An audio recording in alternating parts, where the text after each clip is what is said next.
Pronto. Bora lá.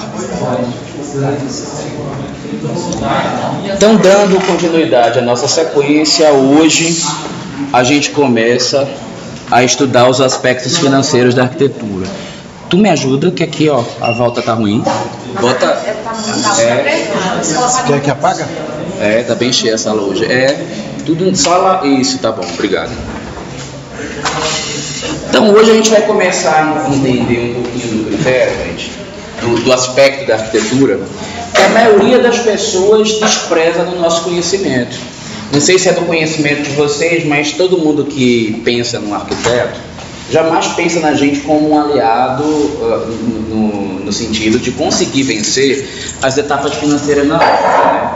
Cliente, via de regra, quando chega no escritório da gente, quando tenta conversar com a gente, ele pensa: eita, o cara que mexe com estética, que faz tudo ficar caro, que não economiza o meu dinheiro, que vai me ferrar, eu vou contratar porque não tem outro jeito, mas eu sei que esse cara vai me ferrar. É assim que as pessoas querem dizer pra gente, não dizem, mas elas chegam na gente e dizem assim: olha, eu não sou rica não, tá? Então, eu tô te chamando, mas tô morrendo de medo, tá? Eu ia fazer por minha conta, mas eu tive medo de não acertar fazer, mas você tem pena de mim, né? Eu não sou igual aos seus outros clientes. Porque na cabeça deles é sempre assim: todos são ricos que contrataram um arquiteto, ele é o único pobre, então ele tá morrendo de medo. E às vezes o pobre que ele está se colocando é um pobre assim de um referencial que você mesmo acha estranho, né? A pessoa tá desse jeito. Mas é porque o referencial de cada pessoa do que é ser pobre é diferente, né? Bom, enfim, pois é. Eu já cheguei mesmo na casa de gente assim que tinha pista de golfe, eu sou humilde, pobrezinho, né? Tinha essas coisas. Já cheguei no cara que era dono do Aras e ele ficou esse mesmo argumento comigo. E é meio que padrão, mas as pessoas muito ricas, ela deve ter um referencial de um outro bilionário muito mais rico que ele, então ele é pobre. E ele tem medo de você. E tem gente, esse é o melhor perfil, tem gente que fala assim: olha, eu tenho grana mesmo, tenho muita, eu podia fazer 20 casas dessa, mas eu sei o que eu faço com meu dinheiro, eu gosto de usar meu dinheiro de maneira bem usada. Eu quero que você otimize para que o custo fique baixo, que eu tenho direito de gastar meu dinheiro viajando para a Europa, para os Estados Unidos, sei lá o quê. Então você mete o freio aí na minha casa, que eu não estou afim aqui de fazer estardalhaço para fazer graça para você não. Eu acho massa quando o cara fala isso, porque é papo aberto. É muito raro a pessoa dizer um negócio desse. Mesmo a que é rica, ela tem medo, porque ela tem medo de você pegar e fazer o tal do estardalhaço, mesmo ele dizendo que não quer.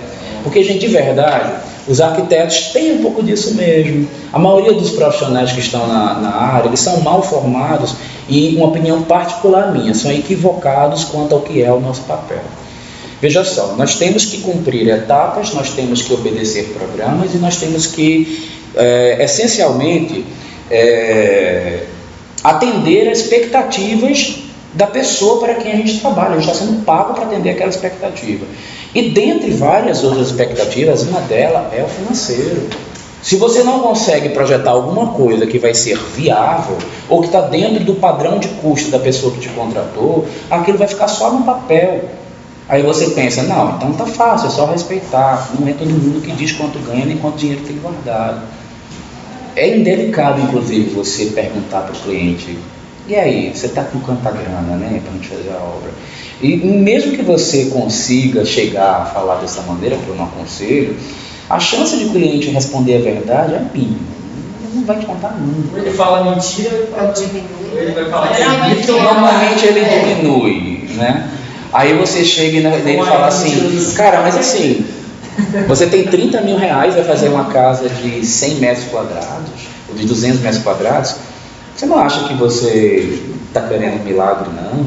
Ele: não, vai criando aí que a gente vê se a gente consegue mais. Esse cara, normalmente ele está com 300 guardado. Mas veja, às vezes ele realmente só tem 30 e ele está doido da cabeça, achando que com 30 ele vai fazer. Então esse papel orientar. Falar: olha, o preço do metro quadrado, quando você entra lá, o custo básico unitário pela região de Brasília, tem um site que fala isso, a Pini, por exemplo, publica isso todo mês para você saber qual o mínimo que se consegue. Só que cuidado, que esses sites aí que falam sobre o custo unitário básico, que falam o preço de construção por metro quadrado, eles usam critérios específicos deles que muitas vezes não é a realidade que a gente encontra ao projetar em determinada região. Né? Então, eles retiram uma série de acabamentos que hoje em dia um arquiteto ao projetar é impossível não colocar, porque o cliente pede de qualquer jeito. Então a gente precisa ter muito cuidado também o que ele considera, você tem que olhar quais são as fontes para ele chegar nesse resultado. Mas independente de qualquer coisa, você já sabe que existe um mínimo, né, para você trabalhar, então vale consultar. Eu falei da PINI, mas tem vários outros sites que vão dar esses dados para vocês quando tiver a referência, porque na verdade verdadeira, PINI é PINI Web, PINENIWEB. Tá? Oi? O CREA fornece o site, o CREA fornece. Ó, ele está dizendo que no CREA tem um link também. Se não me engano, foi o Estado que eles fornecem também. E aí, nossa, agora eu me esqueci também, eu sou ótimo. Basta um pequeno detalhe que eu esqueci que eu ia falar. Você está falando de o cliente fala que tem pouco dinheiro, quer construir. Essa parte eu já. Metro quadrado aí, você está falando do site mesmo.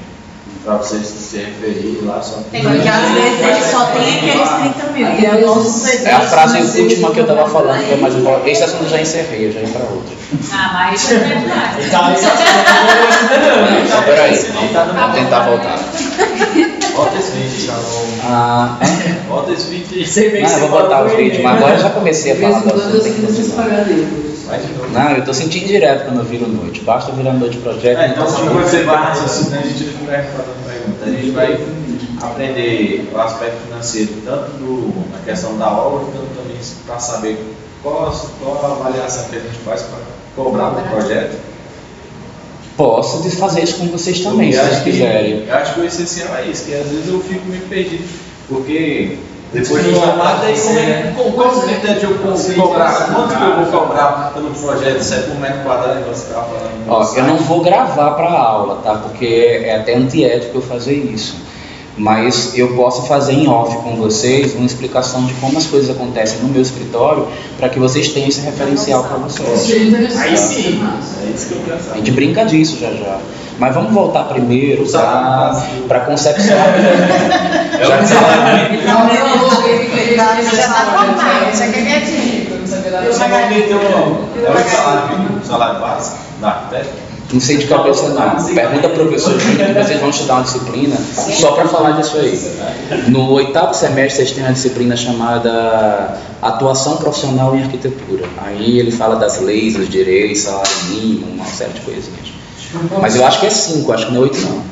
Eu acho que o profissional formado em 5 anos são 8 salários mínimos. É um valor, não é a quantidade de Não, acho que salário é mínimo. salário mínimo. Não, salário mínimo. Mas agora os salários mínimos não estou agora, tem que saber de acordo com o que estava. Não, se eu não me engano, são 8 salários mínimos do profissional formado com 5 anos de estudo. Não, querido, não existe outro profissional não. Só tem esse com 5 anos. Não, a engenharia é 5 anos. Não, querido, eu estou falando de arquiteto. Ó, não existe mais conselho. Então, eu estou querendo dizer que na lei diz que formou em 5 anos, entendeu? Seu curso é 5 anos, você ganha 8 salários mínimos. Toda profissão? Ah, mas a atribuição de arquiteto ela é individual. O CAL, ele tem uma tabela lá. Ó, inclusive no CAL tem uma tabela de honorários para que os arquitetos possam estipular o valor. Só que é uma tabela complexa. Gente, eu não consegui usar ela. Com toda a complexidade que eu já trabalhei na minha vida, eu olhei para ela, eu pirei. Você está perdendo dinheiro, você tá O que vai demandar é a Tá, se não couber, eu deixo para o nosso bate-papo informal Você depois. está perdendo dinheiro não usando essa tabela ou você está ganhando mais? Eu Eu acho que eu estou ganhando tempo, porque para interpretar essa tabela eu ia passar um mês da minha vida tentando entender ela. Daqui mais. Aí eu para não ficar um mês tentando entender ela, eu prefiro voltar para o que eu usava antigamente. Arredondou para cima. Não, eu uso uma mistura do critério da IAB com a ABD, que é Instituto dos Arquitetos do Brasil e Associação Brasileira de Arquitetos e Designers de Interiores, porque eu também faço interiores, né? Oi? O recém-formado ganha em torno de 7 mil por mês? Não. Não. Então não são 8 salários. Gente, bota uma coisa assim na cabeça de vocês. Ano passado, o assunto não é a gente discutir salário de arquiteto, mas isso vai ser o assunto. Eu vou esclarecer uma coisa para vocês, que é uma realidade da nossa profissão. A gente tem uma realidade bem invertida, por exemplo, com engenharia. Você está querendo dizer? Se tem muita demanda, o salário vai cair Não, nisso. justamente. Não é porque o PIS vai ser falando nessa. Alguém sabe quanto que é o PIS? Não, professor, vamos para aspectos financeiros, porque ele vai ganhar, se ele vai ganhar 7.000 reais. Isso é verdade. Ali, ó, Mas deixa eu só responder de maneira resumida essa parte aí de honorários, para poder não ficar vazio a pergunta, até porque a gente vai agora assimilar isso ao assunto. A nossa profissão, ela não é uma profissão de realidade de grandes salários em início de carreira. Vocês devem escutar isso o tempo inteiro de todos os professores de vocês. Arquiteto júnior, ele praticamente paga para trabalhar. Os salários são baixíssimos, são ridículos, porque é uma área onde você não adquire conhecimento suficiente para fazer muita coisa assim que você se forma. Qualquer disciplina que vocês entrem nela, por mais profunda que seja, a complexidade de todas essas áreas para atuar, ela é muito maior do que se tem na faculdade. Então, o que acontece? Até você se tornar pleno e saber de verdade projetar bem, você demora uns aninhos. Nesse aninho, você está ralando, está virando de noite, está trabalhando sábado e domingo, está fazendo sua divulgação, então você está ganhando pouco. Os escritórios de arquitetura, eles não têm porte para pagar assistente, estagiário, para dar altos salários. E normalmente a gente começa a aprender trabalhando em outro escritório, que é um arquiteto também que não tem essa folga toda financeira para ter 4, 5 assistentes e remunerar bem todos eles. Então o que ele faz muito? Os estagiários. Agora, em fim de carreira, poucas carreiras têm um salário tão bom quanto a gente. Vocês terem uma noção, eu comprei meu apartamento de Recife com 1 ano de trabalho só. Só que no ano seguinte... Não falou que o salário melhora, pô. Tá, mas espera aí. Mas olha só outra realidade. Comprei em 2008. Vocês sabem o que aconteceu em 2008 com a economia brasileira? Na verdade, o Brasil não estava passando pela crise, mas a Europa estava ferrada, os Estados Unidos estava destruída. E o que aconteceu? Os meus clientes que trabalhavam com dólar quebraram. No ano seguinte, meu escritório faliu e eu fechei o escritório. Mas meu apartamento estava lá, mas Já estava eu fiquei 2008, 2009 sem ganhar quase nada. Aí ele perguntou, recém-formado ganha 7.000 por mês, eu não cheguei a ganhar R$700 no mês seguinte. Por quê? A nossa profissão é assim, gente, ó. A profissão é isso. Teve mês que eu pagava meus assistentes, sobrava R$500 para mim, porque eu tinha que pagar o aluguel do escritório, pagar telefone, internet, luz, as taxas do CAL, do CREA, na época era CREA, uma série de coisas, não ganho nada. Agora, pode ser que mês que vem eu ganhe 10 pontos. Mês passado, eu recebi um pagamento de um projeto. Ganhei 10 paus de um projeto somente, só um. Agora, vocês viram minha choradeira mês passado, não viram? Então eu nem vou contar os detalhes. Porque eu tô chique ganhando 10 paus, tá mais chique pro meu nome, tá melhor pra minha filha. Não vou contar. Não vou contar porque que eu ganhei de julho do ano passado até dezembro, porque foi miséria. Então, a gente tem que estar preparado para isso. A gente tem o nosso momento do glamour e tem a queda, então a gente tem que se equilibrar nessas coisas aí. Mas a gente está preocupado, gente, com a morfologia da arquitetura, né, com o salário da arquitetura. Essa aula de hoje é para entender no que a gente pode mexer na morfologia para atingir determinados resultados. Como é que você chega num valor? Como é que você descobre? Só que eu também não tenho o objetivo de fazer com que vocês descubram números, não. Eu quero que vocês se atentem para o que gera mais custo e o que não gera custo. O que você toma de decisão dentro de uma obra que vai fazer com que essa decisão encadeie uma outra decisão que gera custo de novo? O que é caro para você colocar agora e o que é caro para você manter ao longo da vida? Tem coisa que é baratíssima para você botar agora, mas ela te custa mensalmente um valor tão alto que em menos de um ano ela vai custar muito mais do que se você comprasse outra coisa que te cause energia. Que te cause menos gasto e menos manutenção. A gente está vivendo, por exemplo, 2 momentos de crise. Crise de água e crise de energia. Essas coisas estão muito em alta, ter cuidado, trabalhar, especificar coisas que têm esse tipo de princípio. Se você bate assim, em pleno anúncio da crise, com as lojas todas falidas, as lojas quebradas, existia um tipo de loja que eles colocavam cartaz na porta e não conseguia vendedores suficientes para trabalhar dentro da loja, porque não tinha gente com conhecimento daquele produto para vender, que pudesse atender com qualidade o cliente. Você sabe que loja era essa? Tenta imaginar, eu sou arquiteto, eu tive contato com a loja. Eita! Loja de elétrica, de artigos de elétrica, tá? De artigos de iluminação. Porque em plena crise todo mundo queria economizar energia, porque a energia dobrou de preço, né? Então, e era uma das maneiras também de cortar custo em casa, que era a conta de energia. Então, gente, era lotado, eu ia lá escolher luminária, pendente para a minha cliente, eu estava fazendo lojas, eu tinha que escolher as pendentes de um monte de loja, né? E era padrão para o Brasil inteiro, então eu tinha que sair pesquisando em todas. Eu simplesmente não conseguia chegar até onde estava a luminária para tocar nela, para sentir a textura, para saber se ela, com a luz depois, se ela ia ser adequada para o projeto. Medir ela, não tinha como, porque era um monte de gente em cima do balcão, mais gente do lado, mercadoria assim em cima, e eu querendo chegar, eu desisti de ir na loja. Por quê? A questão de custo. E a gente vai ver, gente, que tem um monte de coisinhas que quando a gente coloca no projeto, muda o formato e troca, a gente vai fazer com que esse custo dobre. Eu não quero falar de valores, porque em cada cidade tem valor de coisa, tem valor outro. Eu vou dar um ou outro valor de exemplo. O que eu quero que vocês tenham em mente são as proporções. Dobra o preço disso, passa para metade, reduz 20%, aumenta 30%.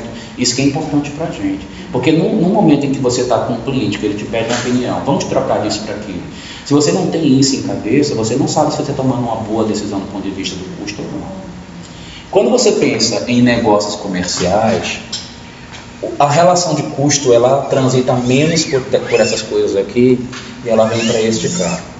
Todo investimento em um projeto comercial, aí eu estou dando só como complemento, porque a gente está estudando projeto residencial, né? Mas é bom para vocês guardar esse conhecimento também.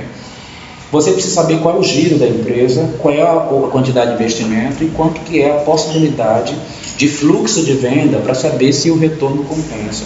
Porque quando você faz um investimento de valor muito alto para uma mercadoria que ela só vai ter esse retorno daqui a 10 anos, pode ser que não seja interessante, porque em 10 anos você já poderia estar fazendo investimento em vários outros negócios. Então os investimentos têm que ser mais baixos. Outra coisa também, o local que você faz o empreendimento e o público que você está buscando, eles têm perfil que vão dar ou não para determinadas saídas de mercadorias. Então você precisa estar atento a isso antes de propor que o negócio seja feito com determinado tipo de material ou solução que seja mais cara ou que seja mais custosa. Tem empreendimentos onde você faz o investimento e ele é necessário porque ele é a base do investimento. Por exemplo, uma indústria alimentícia, numa região muito quente. Vale a pena investir em ar refrigerado? Normalmente sim, porque se você não fizer isso, você reduz o prazo de validade da sua mercadoria e vai metade dela ser jogada fora. Então a gente vai começar a criar esses fatores. Mas na verdade, a gente precisa pensar também que muito produto que a gente adquire, ele já vem carregado de elementos indiretos para formular um custo. Vou dar um exemplo assim, inicial básico para vocês terem uma noção. Vou dar 2 exemplos e comparar os dois. Bom, todo mundo já sabe o que é porcelanato, né? É o nome mais dito em construção e na nossa área desde 20 anos atrás. Então eu não preciso ficar explicando muito para vocês saberem o que é porcelanato. Mas quando você vai lá na loja, hoje em dia, especialmente o porcelanato polido, que é considerado vagabundinho hoje dos porcelanatos, é o mais barato entre eles. Porque a gente já viu que há o fator manutenção dele baixo, né? Já conversei isso com vocês? De bater um papo, né? Porcelanato polido, gente, é uma coisa que ele está lá dizendo que ele tem um grau de permeabilidade baixíssimo. Inclusive, antigamente existia uma nomenclatura para o índice de resistência à abrasão das cerâmicas, que na verdade vinha também do coeficiente de absorção delas. Quando a cerâmica tinha um PI 4, era uma absorção alta e também uma resistência ao risco baixa, e também era resistência a impacto baixa, quebrava fácil, arranhava fácil e infiltrava fácil, né? Fazia desgastar com o tempo. Quando você, PI 1, que é assim, PI 4, PI 5 era resistência máxima, né? Alta resistência à abrasão e um índice de absorção super baixo. Os porcelanatos entraram no momento em que os PIs não estavam mais valendo. Tem uns fabricantes que eles falam ainda sobre PI mesmo porcelanato, mas que seja do meu conhecimento, quando eu vou falar com os fornecedores e os representantes, Os porcelanatos eles estão num grau de resistência tão alto e de absorção tão baixinha que não se encaixa no API. Isso foi 20 anos atrás, mais ou menos, houve essa mudança no comportamento, 20 não, 15 aproximadamente. E a gente passou a não usar. Só que isso é para a massa do porcelanato, porque a superfície que fica em cima dele, ele recebe um esmalte ou um processo de vitrificação, que dependendo da temperatura que você colocou, e dependendo também da temperatura do cozimento quando ele vai ao forno, e do tipo de mineral que deu base a ele, isso para a massa e diferentemente para o que está na vitrificação da superfície de cima. Então, dependendo do que você tem lá, ele, apesar de ser super resistente à absorção, ele não é tão resistente ao risco. Gente, tudo que é mais poroso, mais rústico, mais duro, não brilha. Tudo que brilha demais é muito fácil de riscar, tá? Ou pelo menos está mais suscetível. E outra coisa, tem objetos que eles são super lisos e riscam tanto quanto o porcelanato, por exemplo, que eu estou usando de exemplo. Mas a textura dele já é tão manchada que a gente não vê os riscos. Vocês acham que um granito e um mármore arranham? Não. Arranha tanto quanto porcelanato, só que ninguém vê. Hoje de manhã eu fui dar uma consultoria aqui na Santa Maria. Eu fui chamado para projetar uma casa lá, uma casa pequenininha. Fiquei super feliz porque Santa Maria não era um local onde se pegava um arquiteto do plano e contratava ele para ir lá projetar a casa, né? Eu achei muito bom essa evolução. Hoje em dia o pessoal já chama a gente para projetar. Eu fui lá dar a consultoria. E ela falou para mim assim, eu quero porcelanato florido na minha casa inteira porque é lindo, porque dura mais. Eu falei, opa, peraí, lindo, tudo bem, dura mais. Ela, você projetou a casa da minha amiga, que é assim, assado, e dela é polido. Aí eu falei assim, você olhou qual é a superfície de baixo da película protetora? Ela, não reparei, achei lindo, gostei, durou e tal. Digo, não, peraí, bora lá, vamos entender como a coisa funciona. O porcelanato dela é porcelanato marmorizado, é cheio de manchas e de veios. Quer dizer que ele arranha, mas ninguém vê. Então é meio que isso que tem o truque do porcelanato. Mas eu não estou falando somente da questão da manutenção, não. Só para vocês terem a noção. A média para que um porcelanato polido fique cheio de arranhãozinho é em termos de 3 meses, tá? Se você mora numa casa com quintal. E 6 meses a 1 ano se você mora em apartamento. Porque isso pressupõe que você não pisa tanto na terra, não entra lá com aquela terrinha para arranhar o seu piso, tá bom? Não arrasta tantos móveis. Se não tem crianças. É tipo assim. Não, mas eu já estou considerando as crianças. Isso aí acontece. Gente, foi simplesmente por esse motivo que o porcelanato polido, quando entrou o rústico, ele caiu drasticamente para metade do preço. Depois de arranhado. Oi? Depois de arranhado. Você vai conviver com o arranhado. Não existe um produto que você... Existem ácidos e existem polimentos, você pode recuperar, mas o preço de fazer o tratamento compensa você trocar e fazer um recapeamento. Sem falar, gente, que já existe um porcelanato no mercado chamado flat, que ele tem 2 a 3 milímetros, é uma coisinha assim, você passa a cola por cima e gruda e não muda muito o nível. Oi? Você já viu aquele que agora nas redes sociais, os caras estão fazendo mix? Eles jogam resina e faz até em 3D. Ele já viu de perto, assim, já sabe como é que é a essência, impressa. Ele é assim, tem um que é transparente, né? E tem um que ele é epóxi, que ele é aquele negócio opaco, que a sensação que você tem é que se você passou uma tinta brilhante no chão. Isso. Mais ou menos isso. Tem um outro que ele é transparente, que ele é resinado. A base dele é a resina. O da resina, o que está por debaixo tem que ter um visual bom, porque o que tiver por debaixo, ela dá uma desfocada, mas continua mostrando o material de cima. Todos eles estão sujeitos a risco. Todos esses dois, eles estão sujeitos a produto químico. Não é todo produto químico que você pode trabalhar, porque ele vai sofrer influência, vai corroer. Mas a mecanização dele é boa. Só que ele está sujeito também a desgaste com o tempo. Não existe nenhum produto. É durável, para sempre. Tem uns que tem a validade maior. Olha, não existe nada para sempre, mas existem produtos que eles arranham e você não percebe que está arranhado, então você tem a sensação que ele vai ficar para sempre. Você pegar, por exemplo, a cerâmica Brenan, lá da minha terra. Não é mais comum em Brasília ter Brenan, já foi. Até 5 anos atrás, Brenan era chique ter Brenan dentro de casa. Só que depois que surgiu o porcelanato, as peças foram aumentando de tamanho. E Brenan só tem até 40 por 40. Aí ele já passou a ser tão chique. E Brenan, o frete de Recife para cá faz uma peça Brenan ficar o dobro do preço. Então você pegava um porcelanato chique, comprava por 80 e pagava R$100 por um Brenan que era pequenino. Brenan é de um forno de temperatura altíssima, resistente pra caramba. E ele é rústico. Então você pode riscar o que você quiser que você não vê. E ele é escuro também. A maioria das peças Brenan. Tem Brenan claro também, mas a maioria não é. Até pouco tempo aqui a gente projetava Brenan em Brasília para fazer piscina térmica. Porque a cerâmica Brenan ela mantém a água da piscina quentinha, só com um efeito de inércia térmica. Era bem interessante. Aí eu gostava muito dessa possibilidade. Mas por que eu estou falando de Brenan? Por conta da resistência. E estou querendo falar de porcelanato rústico. Não deixa eu viajar muito não. Porcelanato rústico e porcelanato polido, questão de manutenção. Rústico é mais caro do que polido, mas o rústico ninguém vê arranhar. Rústico tem as... Oi? Encarde muito. E ninguém vê. Porque ele já é sujo a poder, ele já é cor de concreto, de madeira, não sei o que, não dá para ver. Tudo encarde, gente, tudo.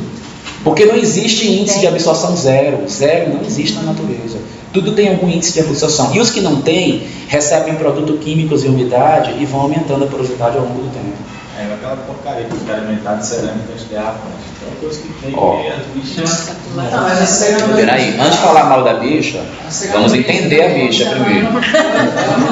Pode ser.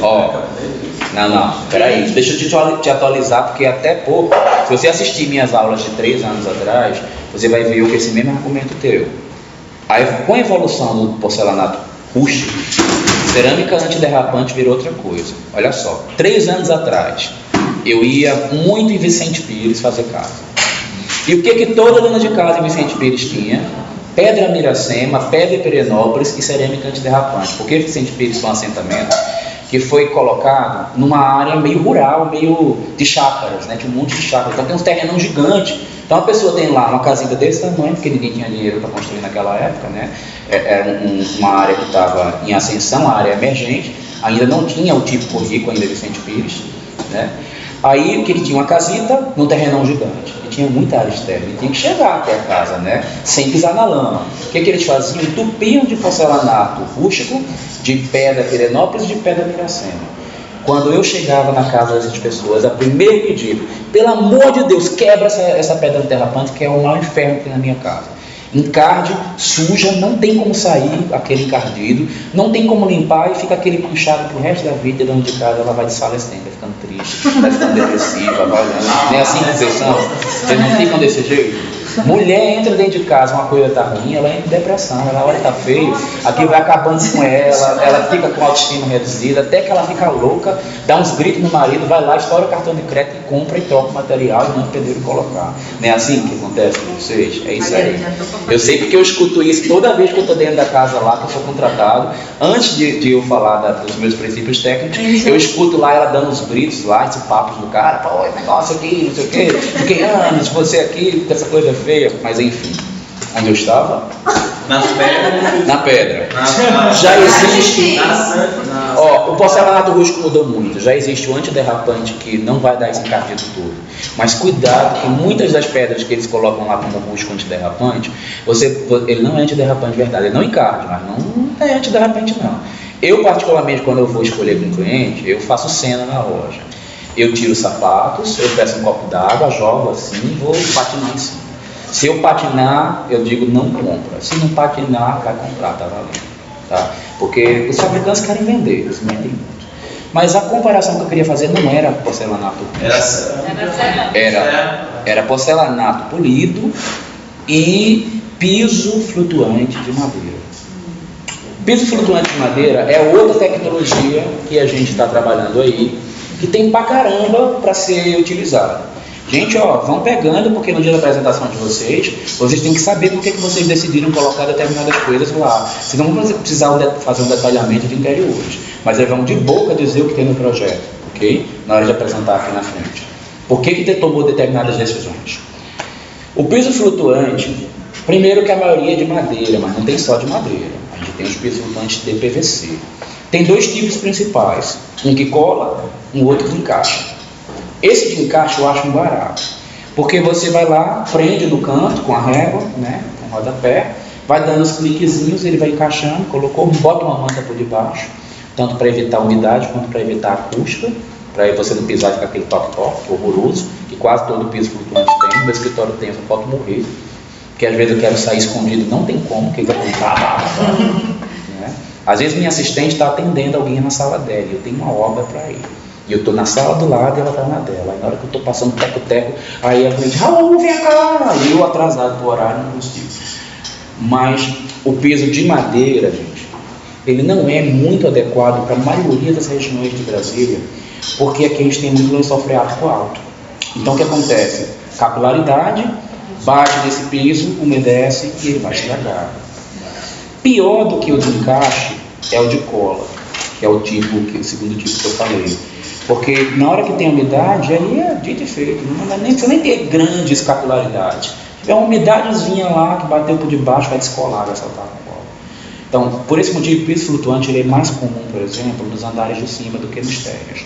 Mas se você já tem uma casa que ela já está no piso elevado, e você já testou a capilaridade, ele não está, e você impermeabilizou os baldrames, fez manta por debaixo do contrapiso principal da casa, levantou a casa do nível normal, não tem mina d'água escorrendo pelo seu terreno, aí você provavelmente vai poder, mas de verdade, se você não tem experiência, chama um arquiteto, um engenheiro ou um representante da própria fornecedor de piso para fazer análise junto com você, porque ele vai ter que ser obrigado a garantia, então você não assume sozinho a responsabilidade, traz um profissional específico, né? Esse nosso papel, o arquiteto ele é profissional da generalidade, ele precisa saber delegar papéis. Então, mas ainda estou falando ainda de aspectos financeiros, que estou querendo comparar custos diretos e indiretos. Vocês acham que o porcelanato ele tem uma grande gama, uma grande cadeia de custos indiretos na composição dele? E custo indireto é quando você, para executar alguma coisa, precisa comprar ou contratar várias outras. Não. Você não pode só comprar o porcelanato e executar. Assim como quase nenhum produto você pode só comprar ele e executar. Você precisa de mão de obra, serviços, materiais, insumos. Vocês acham que o porcelanato tem uma cadeia de custos indiretos grande ou pequena? É grande. É uma das maiores da construção civil. Vamos tentar pensar tudo o que você tem que fazer para ter um porcelanato em casa? Quanto vocês acham que é um metro quadrado médio de um porcelanato polido aqui em Brasília? 86 reais. Não, você é equivocado. 50. É muito menos. Eu estou falando polido. 58 estava lá na placa lá 50. daí. Não, é verdade. É verdade mesmo. Ó, até 30 reais você compra um porcelanato polido em Brasília. Mas a média é 50. Porcelanato em Brasília é 50 reais. Porcelanato rústico você acha em média com 70 para 80, mas você compra até 50. Até 50 você acha porcelanato rústico. Eu sei porque eu comprei. Não, eu comprei na Ceilândia por 35 rústico de concreto que eu consegui. Bati o DF todinho e comprei lá. Mas isso não é comum, mas estou falando do polido. Aí você faz assim, pô, vou lá, vou comprar 35, né? Tá na promoção, tá baratão, porcelanato lá. Não, 30, né? Quem falou aí, Maranata? 30 reais o metro quadrado. Só que aí o vendedor fala para você que para levar aquele porcelanato para tua casa tem frete. Então você já tem um custo direto de frete. O porcelanato ele não se assenta só jogando no chão e grudando, que ele não é assim autocolante. Não é esse negócio assim que rola, né? Precisa de um argamassa. Então você vai comprar argamassa. Além da argamassa, você vai precisar comprar rejunte para dar o acabamento no canto. Tá? E o rejunte você tem duas opções. Você vai comprar rejunte comum ou rejunte epóxi? Vocês sabem a diferença? Você é impermeabilizado. O epóxi ele é um produto mais denso. Então o que acontece com ele? Ele não adere sujeira, micro-organismo, mas ele é tipo 5 vezes mais caro do que o rejunte comum. O rejunte epóxi ele tem um peso super considerável do preço de uma cerâmica. Se você comprar um porcelanato que a indicação técnica dele seja só com epóxi, você já pode pensar em 20% a mais do preço que você está pagando, porque não é barato não, é epóxi. Pensando nisso, a gente tem que comprar também a argamassa de fazer o contrapiso antes de executar, né? Tem que ter uma base lá para você assentar, para depois vir a massa de assentamento. E tem a mão de obra de fazer o assentamento, que você tem que pagar. A mão de obra de fazer assentamento em porcelanato nem sempre é a mesma que faz o rejunte. Então pensa a mão de obra do rejuntamento. E se o rejunte for epóxi, é o dobro do preço da mão de obra, porque o rejunte epóxi não é qualquer assentador que sabe fazer. E se ele não souber fazer, e você assim, já sabe fazer, arriscar, cadê o que você já executou? Você não pedir para ver. Gente, peão, via de regra, ele diz, eu sei assentar rejunte epóxi, o danado que é um inferno, que eu tenho ódio desses, eu não posso xingar agora, mas eu fico com muita raiva, é o peão que diz que sabe fazer cimento queimado. Cimento queimado é um dos acabamentos mais desejados para quem gosta do rústico, e eu sou louco por cimento queimado. Meu sonho era fazer cimento queimado na minha casa. Eu projetei minha casa com cimento queimado de cima até embaixo. Mas eu não confio, porque eu não sei quem vai fazer isso danado, né? Mas eu não estou falando de cimento queimado, eu estou falando 10 de pisos. porcelanato, rejunte epóxi. E aí o rejunte epóxi é caro, a mão de obra é caro ele em si. Então a gente só aqui nessa brincadeira desse papinho aí, a gente já pensou em quanto? Vocês conseguiram anotar quantos custos indiretos no porcelanato? Se comprar um de R$30, você vai gastar R$70 para Piso flutuante. Qual é a primeira coisa que vocês acham que ele tem que é desvantagem em relação ao porcelanato, tecnicamente falando? Do ponto de vista da manutenção. Se for embaixo, você vai ter que fazer uma utilização antes, né? Não, gente, a resistência dele é mais baixa que um porcelanato. Nunca que uma coisa que é feita de um minério cozido vai ser igual a uma coisa que é feita de madeira prensada. Ó, piso flutuante ele é madeira prensada com uma película sintética por cima. Aquela película sintética, se você pegar um canivete e fazer assim, você abriu ela. Arranha fácil. Cadeira de rodinha dentro de piso flutuante, nem pensar, não vai ver, vai estragar. Agora, você pode mandar botar a cadeira de rodinha de silicone, aí ela vai aguentar mais. Mas as de plástico comum, que é que normalmente toda cadeira tem, estraga. Do meu escritório, eu tenho tapete para todo lado, porque aquele piso que está lá no meu escritório é o piso flutuante mais vagabundo, pior que tem, um cor de laranja, eu tenho um ódio daquele piso, vocês têm noção. Eu só passei a entender o que dona de casa tem de ódio das coisas que ela já fez, quando eu montei meu escritório naquele lugar e o dono falou que não deixava eu mexer no piso, né? E que ele fez eu assinar um papel dizendo que qualquer coisa que eu mexesse eu tinha que quebrar tudo e deixar como estava quando eu saísse. Aí eu tomei ódio mortal desse piso, porque eu não tinha como mexer nele mesmo, né? Aí fui entender. Ele arranha com tudo que vocês imaginam. E qual a solução que você tomou no marco dele, então? Eu botei tapete. Eu troquei as rodinhas das cadeiras para silicone para quando o estagiário vacilar e botei tapete para tudo quanto é lugar que tinha cadeira. Então botei um monte de tapete. Até porque eu tenho um problema de acústica, né, no meu escritório. Então o tapete ia ajudar na acústica também. Vocês aprenderam isso, não foi? Que o tapete ajuda na acústica? Mas não tem só piso flutuante de madeira não. Eita, deixa eu só quebrar esse ciclo. Aí só até fechar o assuntozinho aqui. Tem de PVC, tem de poliuretano, tem de tem vários materiais sintéticos. Esse PVC, a vantagem dele, que está falando sobre isso aí, é que como é de encaixe, ele tem a vantagem, digamos, melhor que o porcelanato, porque se ele porcelanato estragar, manchar, riscar. E aí, professor? Costume, o Danilo é parecido. Ele era a pessoa que todo semestre ele vinha para feira. Ele é igual a ele, ele gosta de ir para câmera. Parecido, né? Então, para você, o custo-benefício, digamos, para você tirar um porcelanato, trocar ele, você vai gastar bem mais. Já esse de PVC que é por encaixe, é rapidinho, você vai lá, trocou a folha e pronto, está zerado. O piso flutuante, se for de encaixe, que tem um de cola, se der problema nenhum, você desencaixa tudo, tira lá e troca o acabou-se. Agora, e o piso flutuante, quais são os custos indiretos, gente? Alta manutenção, Não, Não, ele mesmo você vai lá, compra, ela vai na sua casa e instala tudo. Gente, não tem. A maioria dos pisos flutuantes é o preço do frete, de todos os materiais para executar, da entrega, da execução. E se o cara executar errado, você diz, opa, tá errado, quebrou, tá amassado, tira e faz de novo. Você já compra, já tem... Não tem custo indireto. Gente, eu não estou bitolando vocês nem para um material nem para o outro. Eu estou abrindo os olhos para vocês com um exemplo de um piso, que isso pode ter uma solução para telhado, que é assim, para parede, que tem esse mesmo tipo de raciocínio, para porta, para esquadria, para instalação elétrica, hidráulica. Esse raciocínio baseado em custo de manutenção, custo direto e indireto, ele tem que estar na cabeça de vocês em tudo que vocês pensarem quando forem projetar uma edificação. A gente está focando na residencial, mas em qualquer uma. Como vocês já estão aí precisando ir para o lanche, eu vou dar uma paradinha, gente. Eu vou cronometrar 15 minutos porque a aula não rendeu hoje. Eu estou no primeiro slide desde que começou, tá? E a gente faz a aula 2 espaço após o intervalo.